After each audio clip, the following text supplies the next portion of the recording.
Good afternoon students. आज मैं आप लोगों को एडवर्ब क्लॉज ऑफ कंडीशन पढ़ाने जा रहा हूँ। सो काइंडली आप लोग बोर्ड पर ध्यान देंगे और समझने का प्रयास करेंगे।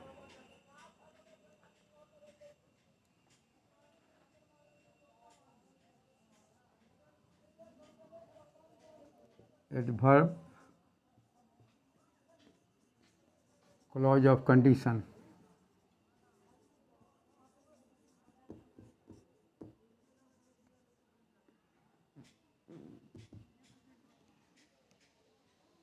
पहले मैं आप लोगों को बता देना चाहता हूँ कि adverb of condition main clause में पहचानने का तरीका क्या होता है। ठीक है, यानी एडवर्ब क्लॉज ऑफ कंडीशन कौन कौन सुबॉर्डिनेटिंग कंजंक्शन से स्टार्ट होते हैं वो मैं आप लोगों को बता देता हूँ। यहाँ पर ध्यान दीजिएगा। Adverb clause of condition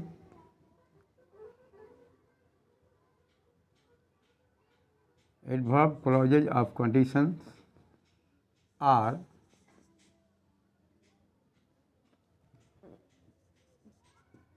introduced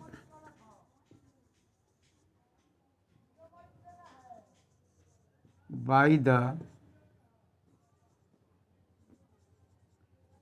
coordinating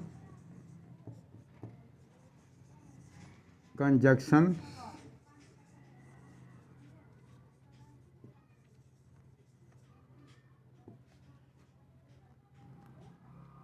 as if,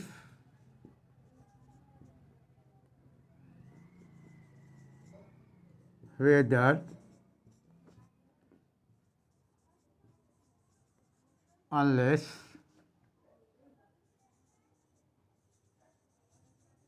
on condition that, and on condition that and so long as।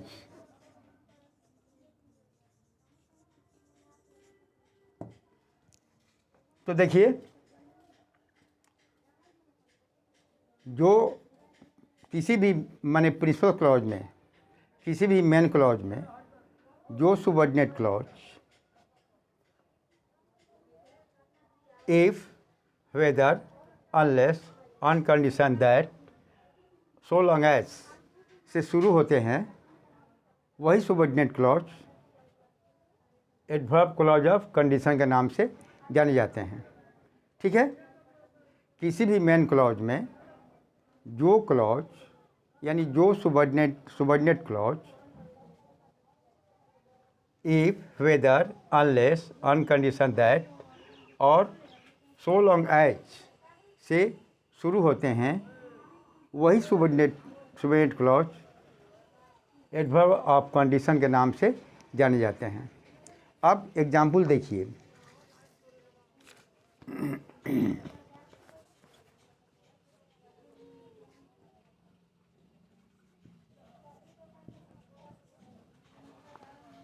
If a student does wrong at,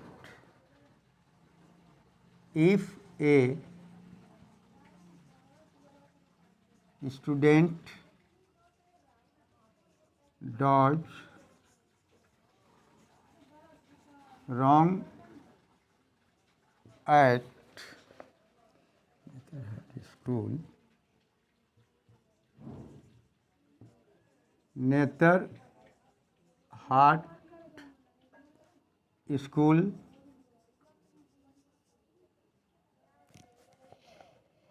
is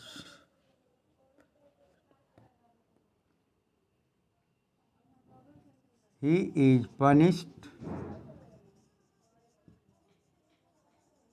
by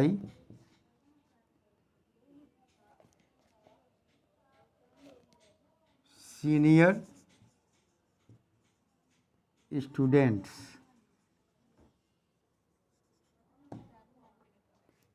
दूसरा देखिए, unless you work hard,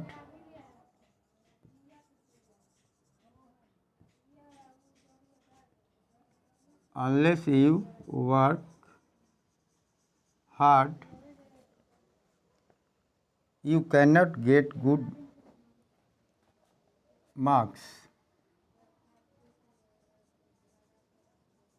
You cannot get good marks. तीसरा देखिए, if it rains we shall stay at home. If it rains,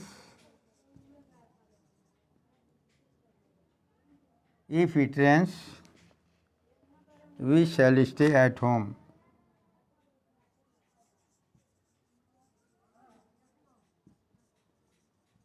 At home. और एक example और ले लीजिए, you must go whether you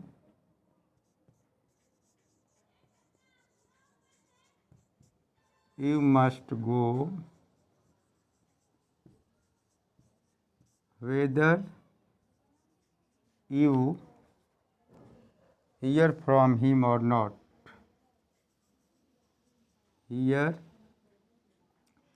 Whether you hear from him or not. और example और ले लीजिए,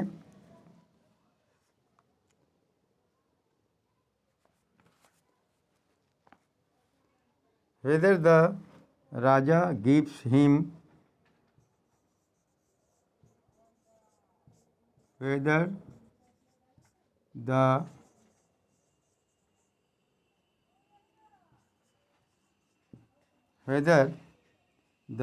Raja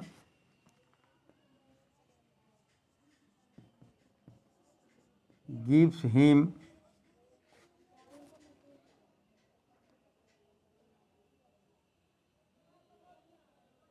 blows or money,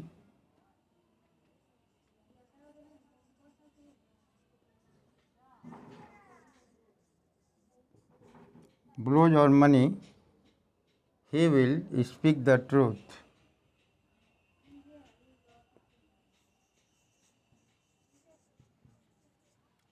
He will speak the truth. अब देखिए, यहाँ पर हम पहले बता दिए आप लोगों को कि जो एडवर्ब क्लॉज ऑफ कंडीशन होता है उसका सबसे बड़ा पहचान ये है कि वह coordinating conjunction if, whether, unless, on condition that और सो लॉन्ग एज से शुरू होते हैं। ठीक है, तो देखिए पहला एग्जाम्पल है, if a student does wrong at Netarhat school he is punished bye senior students. यहाँ ध्यान दीजिए कि इसमें आपको if a student does wrong at Netarhat school है ना, ये जो पहला सेंटेंस यहाँ पर है जो इफ़ से शुरू हो रहा है और इफ़ जो है आपका कोऑर्डिनेटिंग कंजक्शन है। तो इफ़ से शुरू होने वाला जो आपका सेंटेंस है वो आपको समझिए कि एडवर्ब क्लॉज ऑफ कंडीशन हुआ। ठीक है, दूसरा में देखिए, अनलेस यू वर्क हार्ड, यदि तुम कठिन परिश्रम नहीं करोगे, you can not get good marks, तुम अच्छा मार्क्स नहीं ला पाओगे। तो देखिए यहाँ पर अनलेस जो है एक कोऑर्डिनेटिंग कंजक्शन है और पहले मैं बता दिया हूँ आप लोगों को कि किसी भी मेन क्लॉज में जो सबऑर्डिनेट क्लॉज कोऑर्डिनेटिंग कंजंक्शन से शुरू होता है वह आपका एडवर्ब क्लॉज ऑफ कंडीशन होता है। तो अनलेस, ये अनलेस यू वर्क हार्ड जो है, यह सेंटेंस आपका एडवर्ब क्लॉज ऑफ कंडीशन है। तीसरा में देखिए, इफ इट रेन्स, यदि वर्षा होगी, we shall stay at home, हम लोग घर पर ही रहेंगे यानी बाहर नहीं जाएंगे। तो देखिए इफ इट रेन्स, यह भी आपका जो सुबॉर्डिनेट क्लॉज है जो इफ से शुरू हो रहा है ना, और कंडीशन बता रहा है, तो यह सेंटेंस भी आपका एडवर्ब क्लॉज ऑफ कंडीशन हुआ। चौथा देखिए, you must go whether you here from him और नॉट। यहाँ देखिए वेदर से शुरू होने वाला जो आपका सेंटेंस है, यह भी आपका एडवर्ब क्लॉज ऑफ कंडीशन है। ठीक है। अच्छा, फिर देखिए, whether the Raja gives him blows or money. यहाँ देखिए पांचवा में वेदर से शुरू होने वाला जो आपका सेंटेंस है, यह भी आपको एडवर्ब क्लॉज ऑफ कंडीशन है, क्योंकि यह सुबॉर्डिनेटिंग कंजक्शन से शुरू होता है। तो ठीक है, तो आप लोग ध्यान रखेंगे किसी भी मेन क्लॉज में यदि कोई क्लॉज यानी जो clause subordinating conjunction if, whether, unless, on condition that या सो लॉन्ग एज से शुरू होता है, वही clause adverb clause of condition होता है। ठीक है। यदि यह पहचान आप लोग याद रखेंगे तो किसी भी मेन क्लॉज में एडवर्ब क्लॉज ऑफ कंडीशन या एडवर्ब क्लॉज ऑफ टाइम को पिक आउट करने में कोई असुविधा नहीं होगी। बस आज इतना ही। फिर अगले क्लास में मैं एडवर्ब क्लॉज ऑफ प्लेस आप लोगों को पढ़ाऊँगा। तब तक के लिए धन्यवाद।